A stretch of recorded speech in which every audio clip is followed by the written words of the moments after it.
Hello students, welcome back to organised knowledge channel. आज की इस वीडियो में बच्चों हम डिस्कस करेंगे worksheet number 61 for class 9th विज्ञान की। बच्चों ये वर्कशीट है जो आपके लिए 27 नवंबर 2020 के लिए शेड्यूल की गई है। आज की वर्कशीट का जो चैप्टर है बेटा, वही चैप्टर कंटिन्यू है हमारा एनसीईआरटी का चैप्टर 4 परमाणु की संरचना। और आज का टॉपिक है हमारा बोर का परमाणु मॉडल। लास्ट वर्कशीट में हमने रदरफोर्ड के परमाणु मॉडल के बारे में पढ़ा था। आज ज्ञान की जो क्वेरी है वो ये है कि जिज्ञासा दीदी, रदरफोर्ड के परमाणु मॉडल के अनुसार तो परमाणु जो है वो बहुत अधिक अस्थिर होना चाहिए। तो बेटा जैसे हमने रदरफोर्ड के मॉडल में पढ़ा था कि जो इलेक्ट्रॉन है अगर वो घूमेगा, चक्कर लगाएगा, तो वो लगातार अपनी ऊर्जा का जो है वो ऊर्जा निकलती रहती है। ठीक है, उससे क्या होगा कि वो एट लास्ट जो नाभिक है उस पर टकरा जाएगा। इट मीन्स क्या है कि जो परमाणु है वो बहुत अधिक अस्थिर होना चाहिए। तो फिर परमाणु का स्थिर अस्तित्व किस प्रकार संभव है? लेकिन परमाणु अस्थिर तो नहीं है, सारी चीजें अपनी जगह पे हैं। ठीक है, तो परमाणु जो है वो बहुत ही स्थिर है। तो ऐसा कैसे है? ज्ञान हमने जाना कि रदरफोर्ड के परमाणु मॉडल में कुछ कमियां थी, जैसे वर्तुल मार्ग पर चक्रण करते इलेक्ट्रॉन का स्थायी हो पाना संभव नहीं है। एक दूसरे वैज्ञानिक हैं नेल्स बोर, उन्होंने इन कमियों को दूर करते हुए अपना परमाणु का मॉडल सिद्ध किया, जिसे क्या कहा जाता है? बोर का परमाणु मॉडल। तो बेटा हम आज पढ़ेंगे बोर का परमाणु मॉडल कि किस तरह से उन्होंने रदरफोर्ड के मॉडल में जो कमी थी उसको दूर किया और कैसे उन्होंने अपने मॉडल को एक्सप्लेन किया। सो बोर का परमाणु मॉडल। नील्स बोर 1885 टू 1962, उन्होंने 1922 में परमाणु मॉडल प्रस्तुत किया, जिनकी दो प्रमुख विशेषताएं या अवधारणाएं इस प्रकार थी। तो बेटा उनके मॉडल की प्रमुख विशेषताएं क्या थी? परमाणु में जो इलेक्ट्रॉन हैं वो नाभिक के चारों ओर केवल विशेष कक्षाओं में घूमते हैं। ऐसा रदरफोर्ड ने नहीं बताया कि जो इलेक्ट्रॉन है वो नाभिक के चारों ओर जो है विशेष कक्षा में घूमते हैं। विशेष कक्षा का मतलब क्या यहाँ पर क्या है? आप सब बच्चों को पता है कि जो सन है उसके चारों तरफ जो ग्रह हैं वो एक विशेष कक्षा में घूमते हैं। ऐसा तो नहीं है ना कि कोई ग्रह है वो किसी दूसरी कक्षा में या कहीं कभी नजदीक आ जाता है, कभी किसी से दूर चला जाता है, ऐसा तो नहीं है। यानी सूर्य के चारों तरफ जो ग्रह चक्कर लगा रहे हैं उनका एक अपना कक्ष है जिसके अंदर वो चक्कर लगाते हैं। तो बोर्स ने कुछ यही बात बताई कि जो इलेक्ट्रॉन है वो ऐसे नहीं है कि लगातार जो है उसके चारों तरफ ऐसे घूमते रहते हैं, नहीं, उनकी भी विशेष कक्ष हैं जिनके अंदर वो घूमते रहते हैं। ठीक है, जिन्हें इलेक्ट्रॉन के ऊर्जा स्तर या ऊर्जा कक्ष या विविक्त कक्ष कहा जाता है। तो जो ये कक्ष हैं ये क्या होंगे? ऊर्जा स्तर। तो देखिए जैसे ये कक्ष हैं, ये क्या है? ये ऊर्जा स्तर कक्ष कहलाएंगे, क्योंकि प्रत्येक ऊर्जा स्तर की ऊर्जा निश्चित होती है। ठीक है, अब देखिए जो भी ऊर्जा स्तर होता है उसकी जो ऊर्जा होती है वो हर एक कक्ष की निश्चित होती है। ओके, अब इसमें क्या होगा कि नाभिक के चारों ओर गति करते हुए इलेक्ट्रॉन ऊर्जा विकिरण नहीं करते। यानी जब नाभिक के चारों तरफ इलेक्ट्रॉन चक्कर लगाते हैं, एक कक्ष में चक्कर लगाते हैं, तो वो ऊर्जा जो है उनके अंदर से ऊर्जा विकिरण नहीं होती, क्योंकि प्रत्येक ऊर्जा स्तर की ऊर्जा जो है वो निश्चित होती है। यानी ये जो ऊर्जा स्तर हैं इनकी ऊर्जा निश्चित होती है और इसीलिए जो इलेक्ट्रॉन उसमें होगा उसकी ऊर्जा भी उसके अनुसार ही रहती है।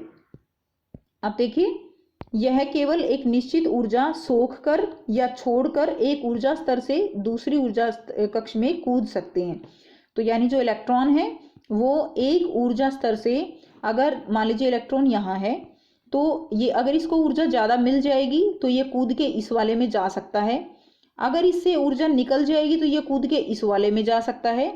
ठीक है, लेकिन ये ऐसा नहीं होगा कि ये लगातार ऊर्जा विकिरण करता रहेगा और ये नाभिक से टकरा जाएगा, ऐसा नहीं होगा। ठीक है, अब देखिए उन्होंने इन ऊर्जा कक्ष और कोशों को KLMN या संख्याओं का नाम दिया।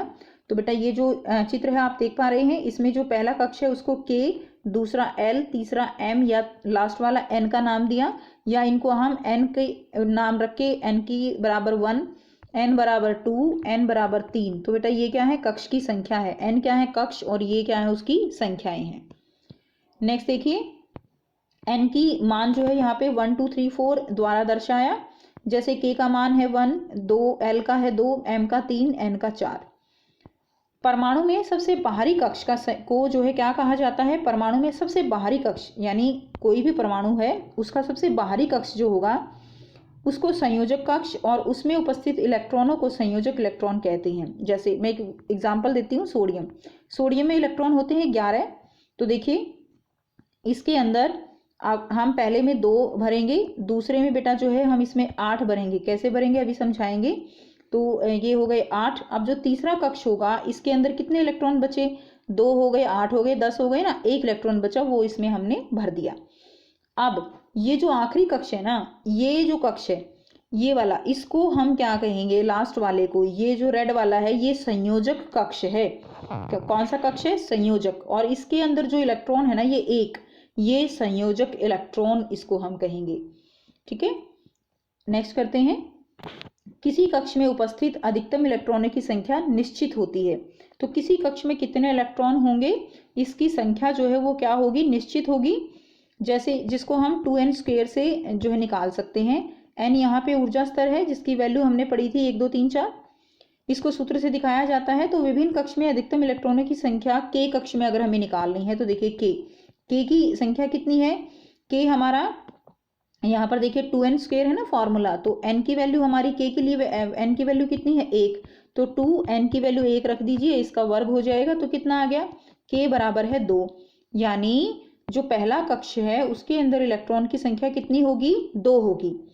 अब अगर हम L का देखें तो L की जो n की वैल्यू है वो 2 है, तो 2 n की वैल्यू 2 हो गई, इसको 2 से करेंगे तो 2 गुना 4 तो कितनी हो गई बेटा? 8। यानी दूसरे कक्ष में अधिकतम इलेक्ट्रॉन की संख्या कितनी हो सकती है? 8 हो सकती है।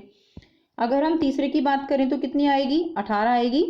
ठीक है, तो अब देखिए सबसे बाहरी कोश में इलेक्ट्रॉन की अधिकतम संख्या 8 हो सकती है। यानी अगर हमारे पास 8 से ज़्यादा इलेक्ट्रॉन हैं, मान लीजिए हमारे पास जो है 10 इलेक्ट्रॉन बचते हैं, तो जो 10 इलेक्ट्रॉन में से 8 तो हम उसमें रखेंगे और बाकी जो 2 बचे हैं वो कहाँ जाएंगे? वो हमारे अगले कक्ष में जाएंगे। जैसे मान लीजिए मैं यहाँ पे कैल्शियम का एग्जाम्पल दे देती हूँ आपको।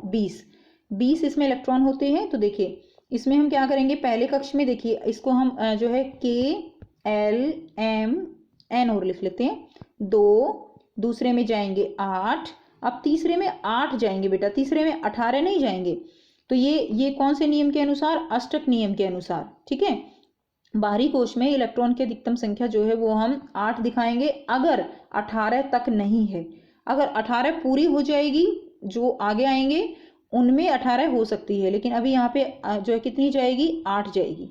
उसके बाद देखिए कितने बचे? यहाँ पे 2 बच गए, तो यहाँ पे n में कितनी चली जाएगी? 2 इलेक्ट्रॉन हम अगले में भरेंगे। तो इस तरह से यहाँ पे ये रूल जो है बताया गया है। अब देखिए नेक्स्ट न्यूट्रॉन। तो हमने प्रोटॉन और इलेक्ट्रॉन के बारे में पढ़ लिया कि 2 तो पता था कि प्रोटॉन होता है और इलेक्ट्रॉन होता है। नेक्स्ट है एक और अपरमाणु कण की खोज जे चैडविक नाम के वैज्ञानिक द्वारा सन 1932 में की गई थी, जिसका नाम क्या था? न्यूट्रॉन। तो न्यूट्रॉन की खोज किसने की? चैडविक ने की 1932 में।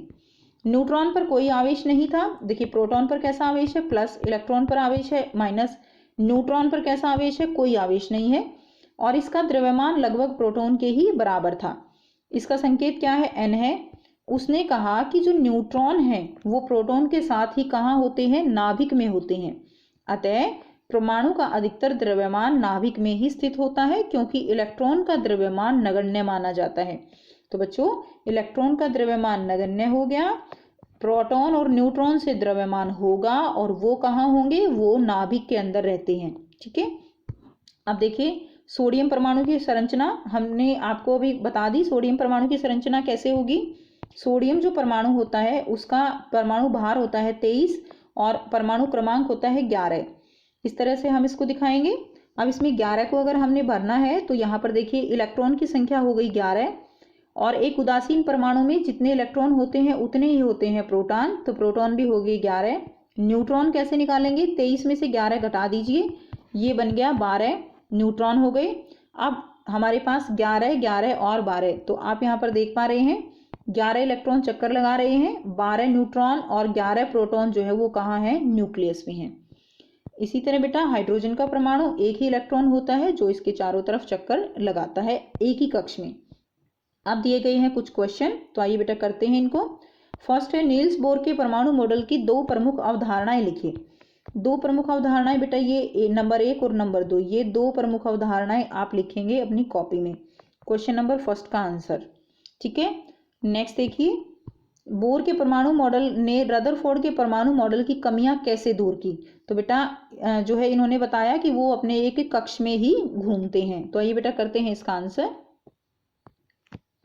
तो बेटा जो बोर थे उन्होंने बताया कि परमाणु में यदि किसी कारणवश यदि ऊर्जा में परिवर्तन होता है तो इलेक्ट्रॉन द्वारा भी कक्षा या जो ऊर्जा स्तर हैं उनमें परिवर्तन होने लगता है, ठीक है। मैंने आपको समझाया कि अगर इलेक्ट्रॉन को ऊर्जा मिलेगी तो वो अगले कक्ष में पहुंच जाएगा, अगर उसकी ऊर्जा जो है कम होती है तो वो निचले कक्ष में आ जाएगा। तो इस बिंदु ने रदरफोर्ड के मॉडल की कमी को दूर कर दिया, क्योंकि यहाँ यह बात सिद्ध हुई कि विकिरण का उत्सर्जन न होने के कारण इलेक्ट्रॉन नाभिक के भीतर नहीं गिर सकते, ठीक है। तो विकिरण जो है उनका उत्सर्जन होगा तो उसके होने के कारण इलेक्ट्रॉन जो है वो नाभिक के भीतर नहीं गिरेंगे, ये नहीं आएगा, ठीक है। तो ये आंसर बेटा आप लिख देंगे। नेक्स्ट देखिए, प्रश्न 3 है, बोर के मॉडल परमाणु के अनुसार 4 ऊर्जा कक्ष वाले परमाणु का चित्र बनाइए। तो बेटा ये वाला चित्र जो है 4 ऊर्जा कक्ष वाला, ये वाला चित्र आपको यहाँ पर बनाना है। ये आपका क्वेश्चन नंबर 3 का उत्तर हो जाएगा। नेक्स्ट देखिए, क्वेश्चन नंबर 4 क्या है, न्यूट्रॉन क्या होते हैं और ये कहाँ स्थित हैं। तो न्यूट्रॉन क्या होते हैं और कहाँ स्थित हैं। तो न्यूट्रॉन बेटा परमाणु के नाभिक में उपस्थित होते हैं। यहां से लिख लेंगे, न्यूट्रॉन परमाणु का अपरमाणु कण है जो प्रोटॉन के साथ नाभिक में उपस्थित होता है। नेक्स्ट प्रश्न 5 देखिए, संयोजन कक्ष और संयोजन इलेक्ट्रॉन क्या होते हैं। तो संयोजन कक्ष और संयोजन इलेक्ट्रॉन हमने यहाँ से किया था कि परमाणु के सबसे बाहरी कक्ष को संयोजक कक्ष और उसमें उपस्थित इलेक्ट्रॉन को संयोजन इलेक्ट्रॉन कहते हैं। तो ये बेटा आपका क्वेश्चन नंबर 5 का आंसर हो जाएगा, ठीक है। तो ये थी बच्चों आपकी आज की वर्कशीट। आई होप बेटा आपको वर्कशीट क्लियर है। कोई भी डाउट है आप कमेंट करके पूछ सकते हो। वीडियो अच्छी लगी तो लाइक शेयर जरूर कर दीजिए, चैनल को सब्सक्राइब भी कर लीजिए। And thanks for watching, have a nice day.